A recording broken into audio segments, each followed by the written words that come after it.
Lily, meanwhile, is to star in the tableau staged at the Wellington Bryces. Lawrence Selden comes to watch the entertainment. Selden found himself surveying the scene with enjoyment. The seated throng, filling the immense room, presented a surface of rich tissues and jeweled shoulders in harmony with the festooned and gilded walls.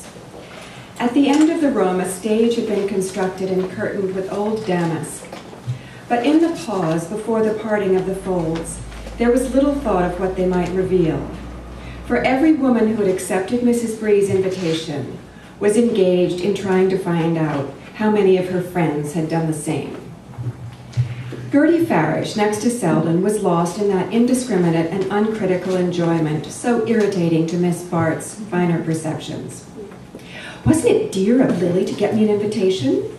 Someone told me that this ceiling was by Veronese.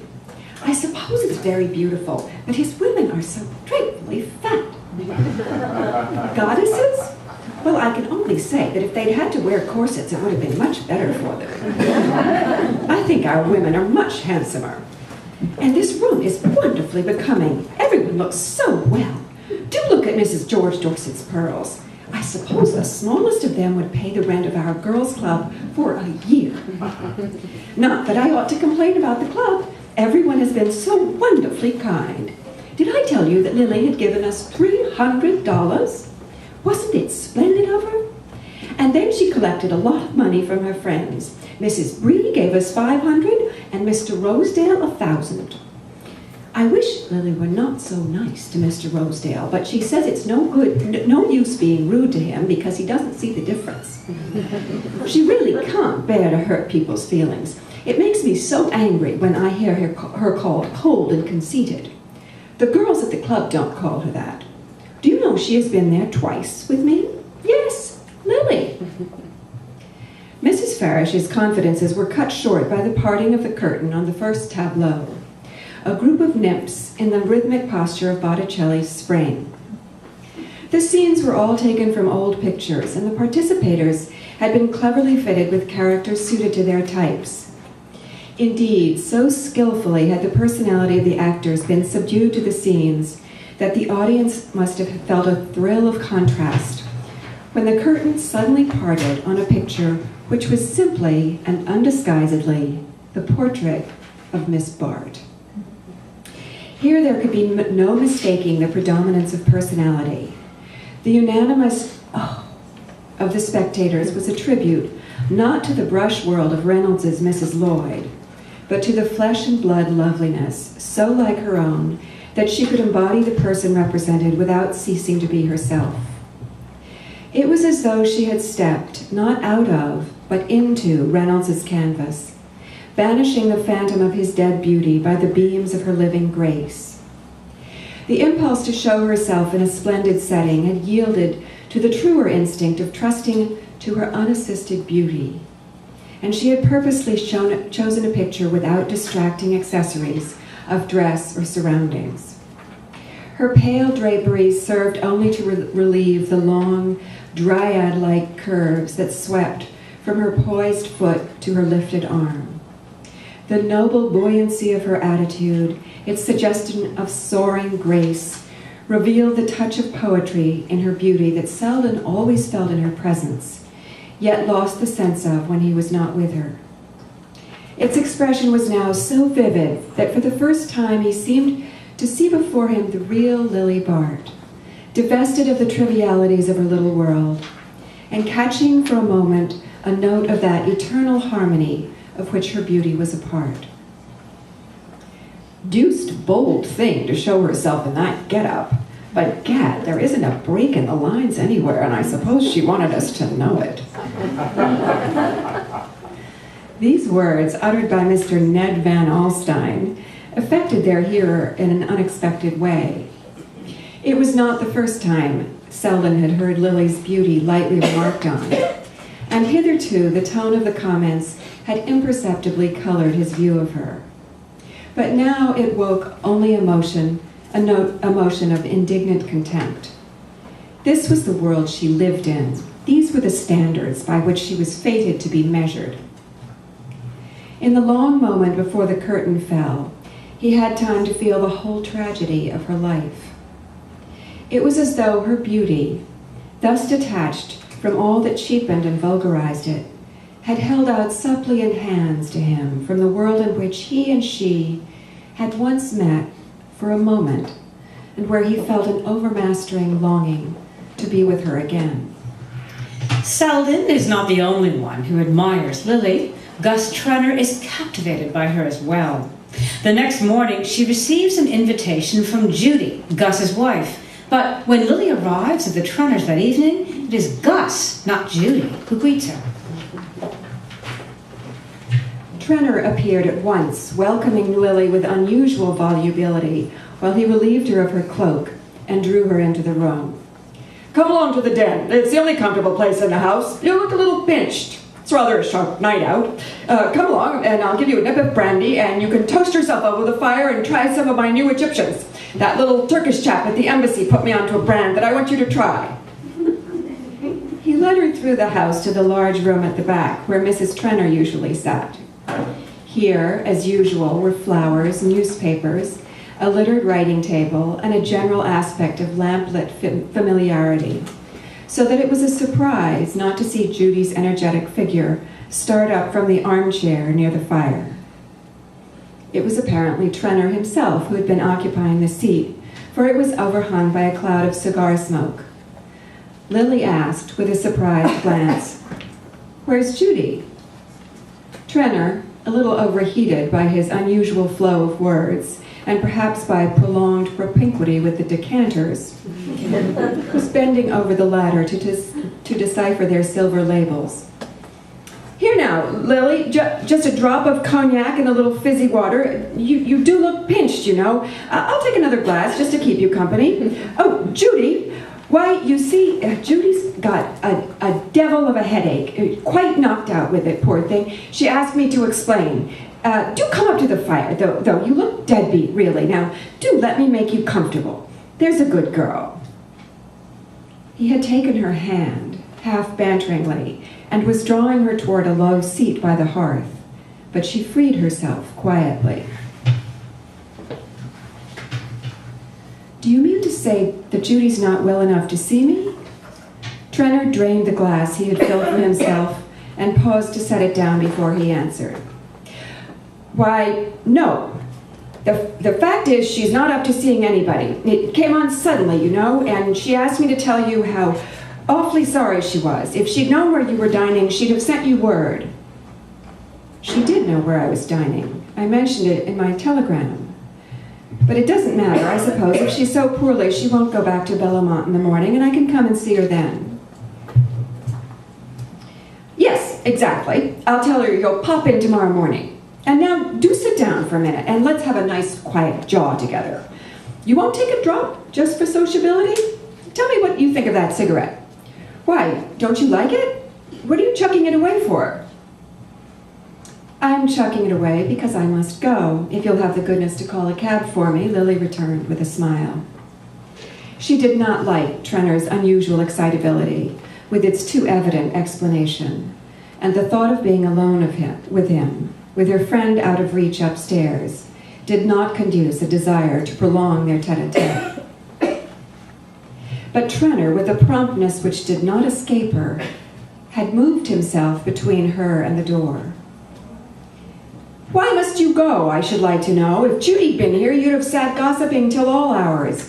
And you can't even give me 5 minutes? It's always the same story." He paused and fixed on her a look in which resentment was the ingredient she least disliked. But she had regained her presence of mind and stood composedly in the middle of the room, while her slight smile seemed to put an ever-increasing distance between herself and Trenor. "Don't be absurd, Gus. It's past 11, and I must really ask you to ring for a cab." He remained immovable, with the lowering forehead she had grown to detest. "And suppose I don't ring for one. What'll you do then?" "I shall go upstairs for Judy, if you force me to disturb her." He burst into a laugh. "Go upstairs and welcome, but you won't find Judy. She ain't there." Lily cast a startled look upon him. Do you mean that Judy is not in the house? Not in town? That's just what I do mean, returned Trenor, his bluster sinking into sullenness under her look.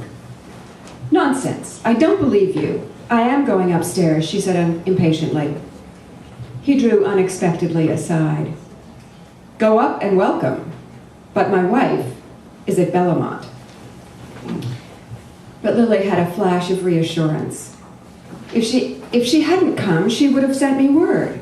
She did. She telephoned me this afternoon to let you know. I received no message.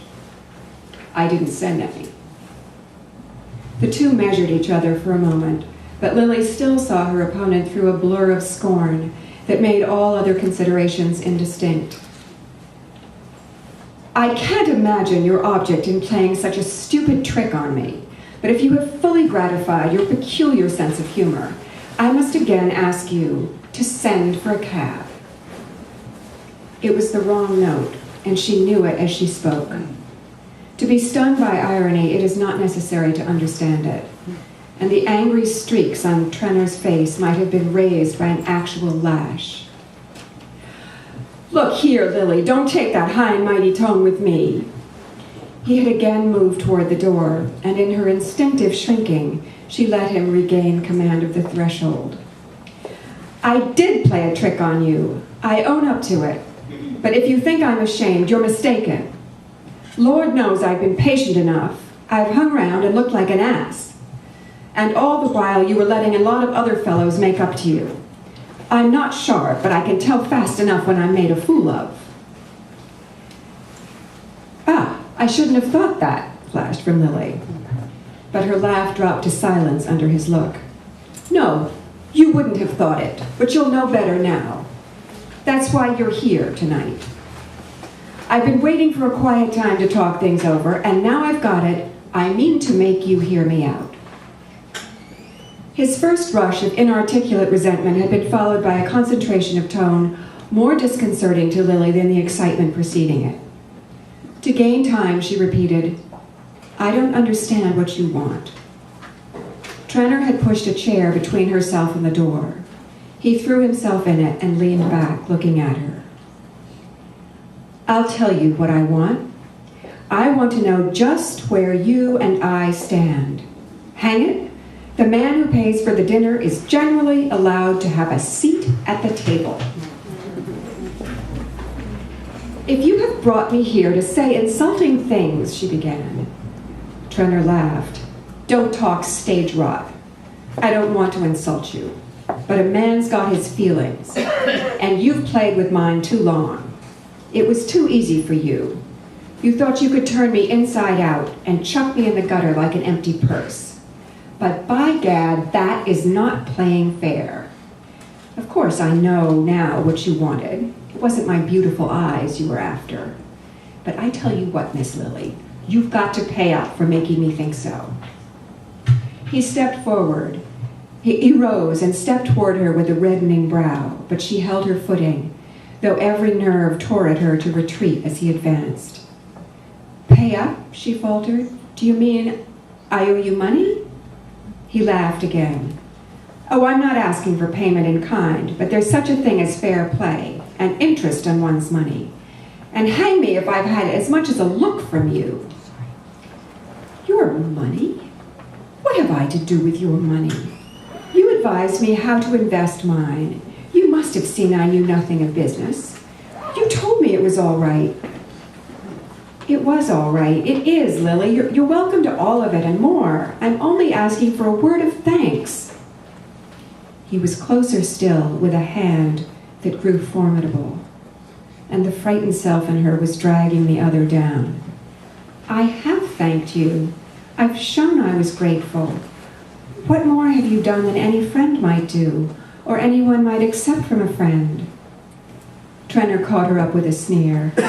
I don't doubt you've accepted as much before and chucked the other chaps as you'd like to chuck me. Don't stare at me like that. I know I'm not talking the way a man is supposed to talk to a girl. But hang it, if you don't like it, you can stop me. You know I'm mad about you. Damn the money. There's plenty more of it. If that bothers you, I was a brute. Lily, just look at me. Over and over her, the sea of humiliation broke, wave crashing on wave, so close that the moral shame was one with the physical dread. It seemed to her that her self-esteem would have made her invulnerable. It was her own dishonor which put a fearful solitude around her. His touch was a shock to her drowning consciousness. She drew back from him. I've told you I don't understand, but if I owe you money, you should be paid. Trenner's face darkened to rage. Her recoil of abhorrence had called out the primitive man. Ah, you'll borrow from Selden or Rosedale and take your chances of fooling them as you fooled me. Unless you've settled your other scores already, and I'm the only one left out in the cold. She stood silent, frozen to her place. The words were worse than the touch. Her heart was beating all over her body, in her throat, her limbs, her helpless, useless hands. Her eyes traveled despairingly about the room. They lit on the bell, and she remembered that help was within reach.